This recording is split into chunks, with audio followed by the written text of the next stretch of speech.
قائد اعظم محمد علی جناح نے جب پاکستان کی بنیاد رکھی تو ساتھ ہی ساتھ انہوں نے فلسطینیوں کے حقوق کے لیے بھی آواز بلند کی. تو اگر آپ پاکستانی ہیں تو آپ کو فلسطینیوں کے لیے کھڑے ہونا ہے. اگر کوئی عرب بادشاہ آپ کے حکمرانوں کے کان میں سرگوشی کرتا ہے کہ تمہیں $1 ارب دوں گا, $2 ارب دوں گا, فلسطین کے حق میں آوازیں بلند نہ کرو, PSL کے میچوں میں فلسطین کا جھنڈا لہرانا بند کر دو, فلسطین کے حق میں جو جلوس نکالنے والے لوگ ہیں ان کے خلاف FIR درج کرو, کرتے رہے ہمارے حکمران FIR درج. اگر ہم قائد اعظم محمد علی جناح کے ماننے والے ہیں تو ہمیں فلسطین کے حق میں آواز بلند کرنی ہے اور ہم کرتے رہیں گے. آپ جتنے مرضی مقدمات درج کریں انشاءاللہ.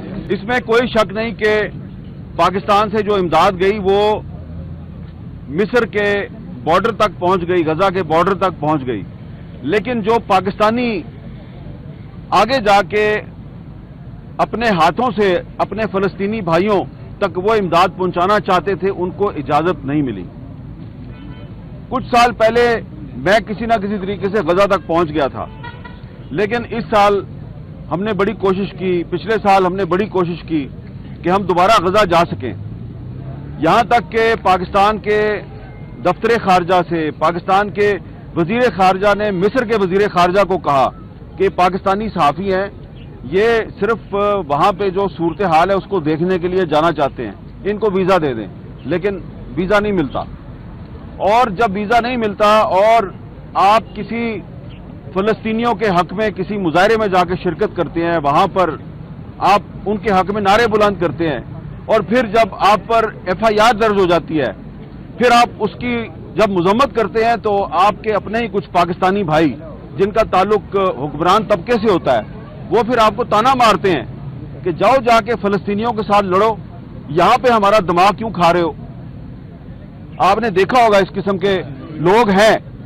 ایک تو آپ کی طرح کے لوگ ہیں نا جو یہاں پہ کھڑے ہیں رمضان کے مہینے میں فلسطینیوں کے ساتھ یکجہتی کا اظہار کر رہے ہیں, لیکن آپ کے اندر کچھ ایسے لوگ بھی ہیں جن کا تعلق حکمران طبقے سے ہے, جو امیر لوگ ہیں, اور اپنے نام کے ساتھ اپنی تصویر کے ساتھ آپ کو تانا مارتے ہیں جاؤ جا کے فلسطینیوں کے لیے لڑو. اور ایک صاحب تو ایسے ہیں, انہوں نے مشتاق صاحب کو اور مجھے یہ چیلنج دیا ہے کہ تم تیاری پکڑو, تمہیں ویزا میں لگوا کے دوں گا, تمہاری غزہ میں انٹری میں کرواؤں گا, ٹھیک ہے. تو مشتاق صاحب نے بھی اور میں نے بھی, ہم نے کہا 100 بسم اللہ, ہم تیار ہیں, آپ کی مہربانی آپ ہمارا ویزا لگوائیں اور ہمیں غزہ میں انٹری بھی دلوائیں, اس کے بعد پھر ہم آپ کو یہ نہیں کہیں گے کہ ہم نے واپس آنا ہے.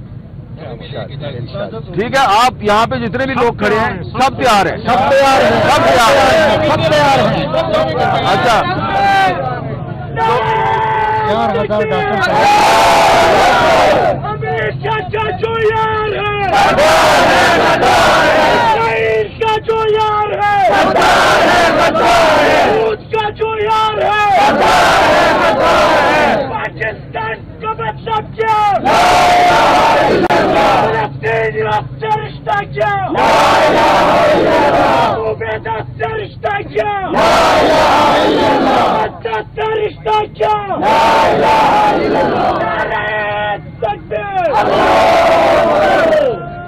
تو یہ جو آپ نے نعرے لگائے ہیں ابھی, یہ نعرے جو ہیں یہ صرف اسرائیلیوں کے دل پہ بوجھ نہیں بنتے, صرف یہ اسرائیلیوں کے دل میں کانٹا بن کے نہیں چبھتے. کچھ پاکستان میں بھی ایسے لوگ ہیں, پاکستان میں بھی ایسے لوگ ہیں جو کوئی تو کھل کے سامنے آتا ہے, کوئی کھل کے سامنے نہیں آتا. جو کھل کے سامنے نہیں آتے, جو کھل کے سامنے نہیں آتے وہ زیادہ خطرناک لوگ ہیں, وہ منافقین ہیں. اسرائیل کے جو یار ہے, صہیونیوں کے جو یار ہے, لیکن ایک منٹ بھائی جان, نعرے ضرور لگائیں, لیکن اب برا نہ منائیے گا, میں کچھ تلخ باتیں بھی کرتا ہوں. یہ جب ہماری بہن اور یہ ہمارا بھائی جو ہے اور ہم آپ میں سے بہت سے لوگ, آپ نے چند دن پہلے ادھر مظاہرہ کیا, اس کے بعد جب ان پر FIR درج ہو گئی دفعہ 144 کی خلاف ورزی کی, تو اس کے بعد تو چاہیے تھا کہ آج یہاں پہ بہت بڑی تعداد میں ہزاروں کا مجمع ہوتا کہ پاکستان کا دارالحکومت جس کا نام اسلام آباد ہے, اسلام کے نام پر آباد کیا ہے. اسلام کہتا ہے کہ تمام کلمہ گو مسلمان آپس میں بھائی بھائی ہیں. تو کچھ پاکستانی بھائی بہنوں نے اسلام آباد میں اسلام کے نام پر آباد شہر میں فلسطینیوں کے حق میں آواز بلند کی. ان پر آپ نے مقدمہ درج کر دیا. کس نے درج کیا؟ اسلام آباد پولیس نے. تو اس کے باوجود اسلام آباد کے جو باسی ہیں، راولپنڈی کے جو باسی ہیں، کچھ تو یہاں پر موجود ہیں، لیکن آپ اتنی بڑی تعداد میں نہیں ہیں بھائی جتنا ہونا چاہیے تھا. میں بھی اپنے گھر سے اکیلا ہی آ گیا، آپ بھی اپنے گھر سے ایک یا دو آئے، سارے تو آپ بھی نہیں نہ آئے. تو اپنے دل پہ ہاتھ رکھ کے ہمیں اپنے بھی گریبان میں جھانکنا چاہیے. نعرے لگانا بڑا آسان ہے، لیکن اپنے گھر والوں کو اس کاز کے لیے گھر سے باہر نکالنا یہ اصل کام ہے. آپ کچھ نہ کریں، فلسطینیوں کو امداد نہ بھجوائیں، وہاں جا کے جہاد نہ کریں، لیکن کم از کم ان کے لیے گھر سے تو نکلیں. اپنے شہر میں اپنے گھر سے نکل کے ڈی چوک تک تو آئیں. اور کیوں نہیں آتے کہ کہیں مقدمہ درج نہ ہو جائے، کہیں جناب پولیس لاٹھی چارج نہ کر دے.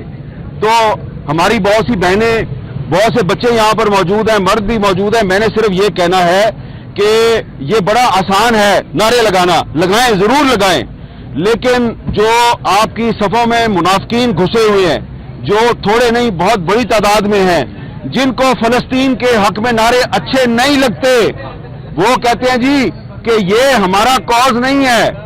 پاکستان جو ہے وہ بہت سی مصیبتوں میں، مسائل میں گھرا ہوا ہے، آپ کو فلسطین کی پڑی ہوئی ہے. تو ان کو صرف یہ کہنا ہے کہ یہ پاکستان اسلام کے نام پہ بنا ہے. اور تم نے تھوڑے دن پہلے جو یوم پاکستان منایا 23 مارچ، تو جو 23 مارچ 1940 کے جو قراردادیں پاس ہوئی تھی، اس میں فلسطین کی قرارداد بھی موجود تھی. تو وہ جو فلسطین کی قرارداد ہے جو 23 مارچ 1940 کو منظور ہوئی، وہ ہمیں پکار کے کہتی ہے کہ آج 2024 میں فلسطینیوں پہ ظلم ہو رہا ہے، ان کے لیے پاکستانیوں کو آواز اٹھانی ہے. اردن، مصر، ترکی، کوئی مسلم ملک اسرائیل کے ساتھ دوستی کرتا رہے، سفارتی تعلقات قائم کرتا رہے، ہمیں اس سے کوئی غرض نہیں، اس لیے کہ ان کے پاس 23 مارچ 1940 کی قرارداد نہیں ہے، وہ ہمارے پاس ہے. اور اس لیے ہم جو ہیں اپنے آپ کو ان عرب ممالک سے زیادہ ذمہ دار سمجھتے ہیں، ہم پہ زیادہ ذمہ داری عائد ہوتی ہے، کیونکہ قائد اعظم محمد علی جناح نے جب پاکستان کی بنیاد رکھی تو ساتھ ہی ساتھ انہوں نے فلسطینیوں کے حقوق کے لیے بھی آواز بلند کی. تو اگر آپ پاکستانی ہیں تو آپ کو فلسطینیوں کے لیے کھڑے ہونا ہے. اگر کوئی عرب بادشاہ آپ کے حکمرانوں کے کان میں سرگوشی کرتا ہے کہ تمہیں $1 ارب دوں گا، $2 ارب دوں گا، فلسطین کے حق میں آوازیں بلند نہ کرو، PSL کے میچوں میں فلسطین کا جھنڈا لہرانا بند کر دو، فلسطین کے حق میں جو جلوس نکالنے والے لوگ ہیں ان کے خلاف FIR درج کرو، کرتے رہے ہمارے حکمران FIR درج. اگر ہم قائد اعظم محمد علی جناح کے ماننے والے ہیں تو ہمیں فلسطین کے حق میں آواز بلند کرنی ہے، اور ہم کرتے رہیں گے. آپ جتنے مرضی مقدمات درج کریں. اور سیو غزہ کمپین کے زیر اہتمام کچھ قراردادیں منظور ہوئی، کچھ مطالبات ہیں، میں چاہوں گا کہ وہ مطالبات بھی آپ تک پہنچا دوں.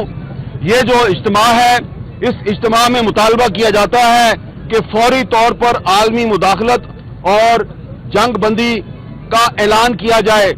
یونائٹڈ نیشنز نے جنگ بندی کی قرارداد تو منظور کر لی، لیکن اسرائیل اس پہ عمل درآمد نہیں کر رہا. تو اس کے بعد کیا ہونا چاہیے؟ اگر آپ افغانستان پر پابندیاں لگاتے ہیں تو اسرائیل پر بھی پابندیاں لگائیں، لیکن آپ نے اسرائیل پہ پابندیاں نہیں لگائیں. لہذا جنگ بندی کی قرارداد پہ عمل درآمد کرائیں، ورنہ اسرائیل پر پابندیاں لگائیں. اور بین الاقوامی عدالت انصاف میں اسرائیل کے خلاف جنوبی افریقہ کی طرف سے دائر کیے گئے نسل کشی کے مقدمے میں حکومت پاکستان فریق بننے کے لیے ایک باضابطہ ٹیم تشکیل دے. آپ کو منظور ہے؟